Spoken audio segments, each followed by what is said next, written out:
بسم الله الرحمن الرحيم الحمد لله وكفى وسلام على عباده الذين اصطفى أما بعد فأعوذ بالله من الشيطان الرجيم بسم الله الرحمن الرحيم ومن يرغب عن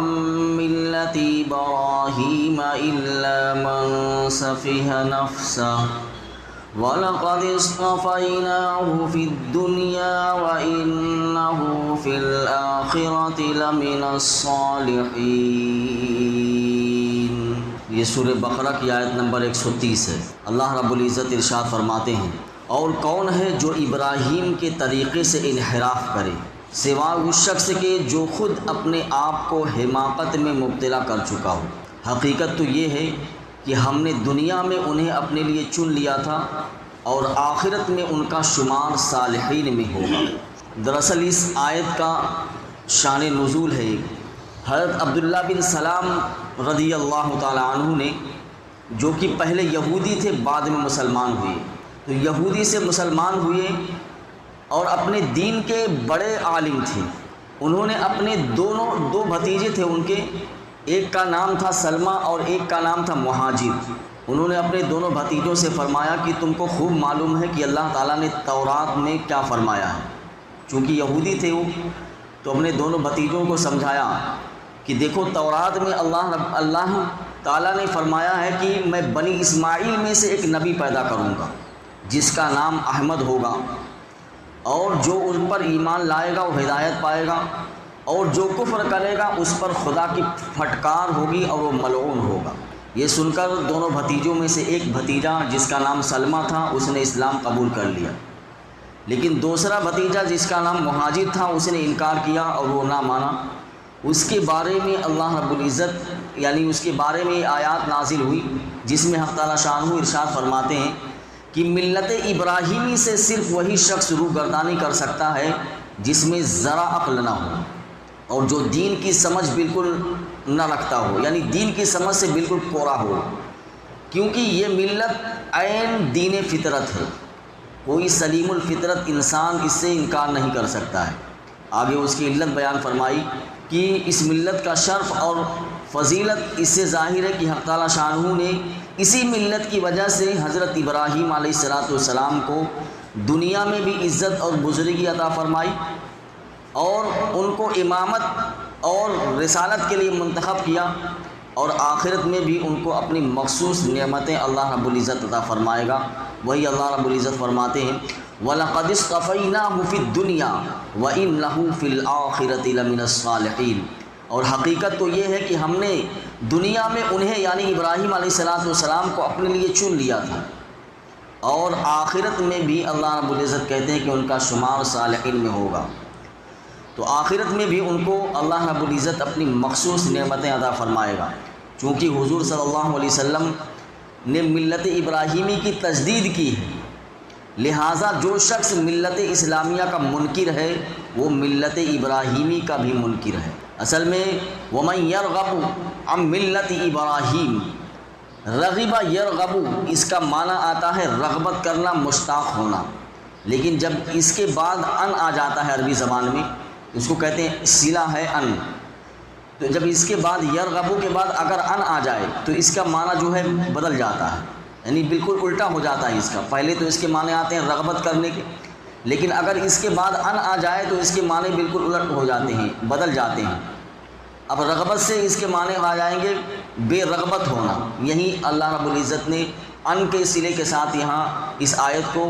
یہ بیان کیا وَمَن يَرْغَبُ عَن مِلَّةِ إِبْرَاهِيمَ وَمَن يَرْغَبُ عَن مِلَّةِ، دیکھیے ان آ گیا ہے، تب اس کا معنی ہو جائے گا کہ بے رغبت ہونا، بیزار ہونا اور اعراض کر، یہاں اسی معنی میں استعمال ہوا ہے۔ نہایت کہہ لیجیے کہ تحدی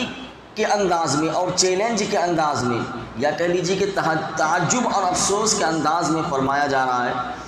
کہ ملت ابراہیمی سے کوئی شخص اعراض نہیں کر سکتا بجز اس آدمی کے جس نے اپنے آپ کو بیوقوف بنا لیا ہو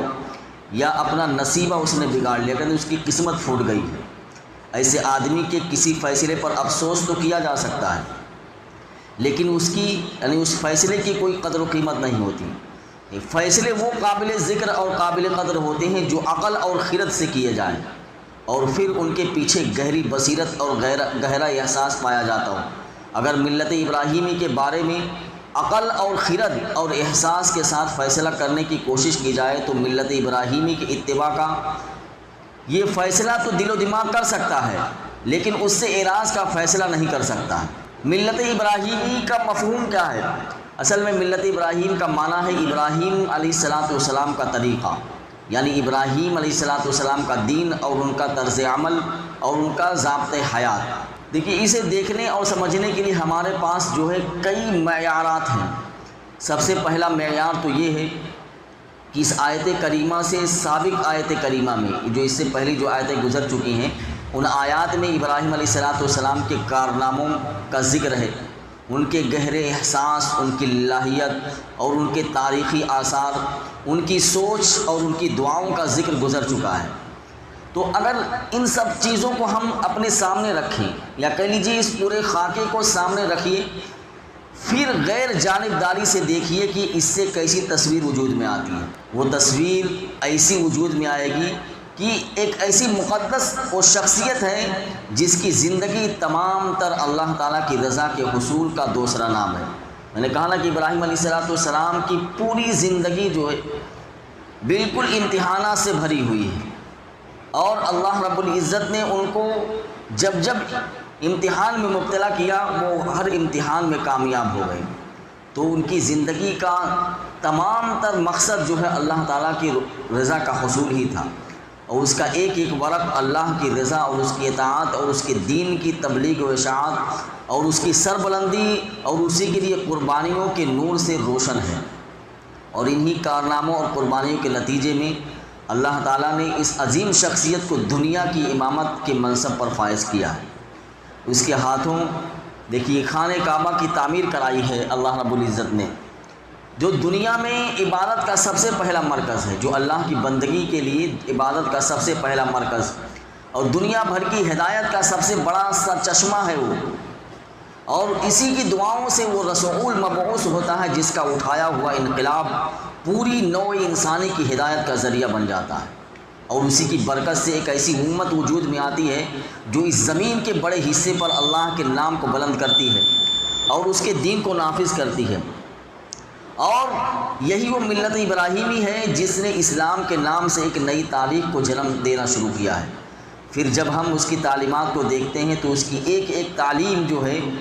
عین طبع سلیم کے ترجمان ہے۔ اس نے اعتقادات سے لے کر کہہ لیجیے کہ احکامات تک جو کچھ دیا ہے انسان کو، وہ عین دین فطرت اور طبع سلیم کی پکار ہے۔ اور اس نے جماعت یعنی سوسائٹی کا جو نظام قائم کیا ہے وہ بہتر نظام اجتماعی ہے۔ ہر فرد کے لیے جو ضابطۂ عمل بنا دیا وہی بہترین ضابطۂ شخصی ہے۔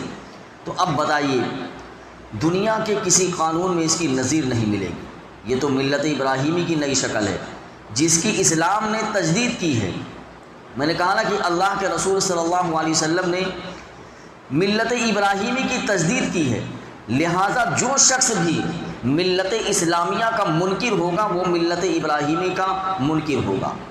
تو اللہ کے رسول صلی اللہ علیہ وسلم کے ہاتھوں جو ہے اس یعنی ملت ابراہیمی کی تجدید ہوئی ہے۔ پھر جب ہم اس کی تعلیمات کو دیکھتے ہیں تو اس کی ایک ایک تعلیم جو ہے عین طبع سلیم کی ترجمان ہے۔ اب یہ دیکھیے، جس اسلام نے یعنی ملت ابراہیمی کی تجدید کی ہو تو ابراہیم علیہ السلام کی شخصیت کتنی ہماگیر ہے۔ ابراہیم علیہ السلام کی شخصیت کی ہماگیری کا تعلق اسے اندازہ ہوتا ہے کہ یہودی اور نصرانی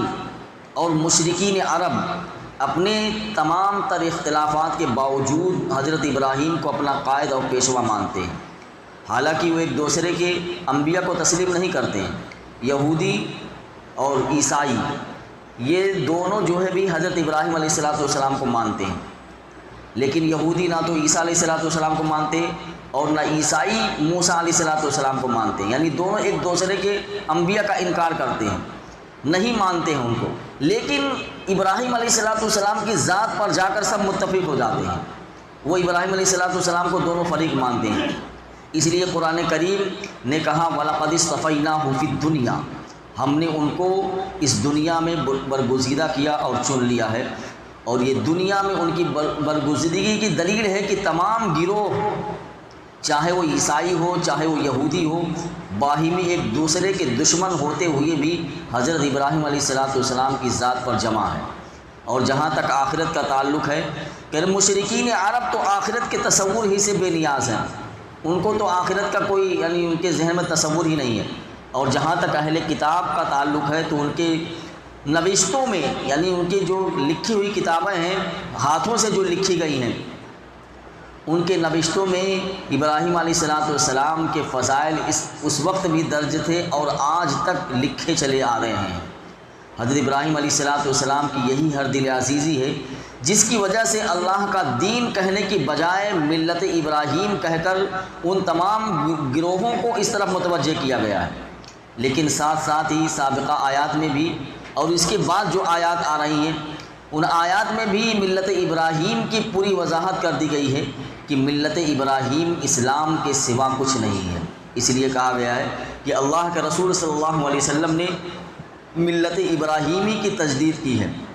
لہٰذا جو شخص ملت اسلامیہ یعنی اسلام کا منکر ہے وہ ملت ابراہیمی کا بھی منکر ہے۔ اللہ رب العزت ہم کو اسلام سے سچی پکی محبت نصیب فرمائے اور اسلام کے دامن سے وابستہ ہونے کی توفیق عطا فرمائے، اور ہمارے دل کے اندر کامل اسلام کو اور کامل ایمان کو داخل کرے۔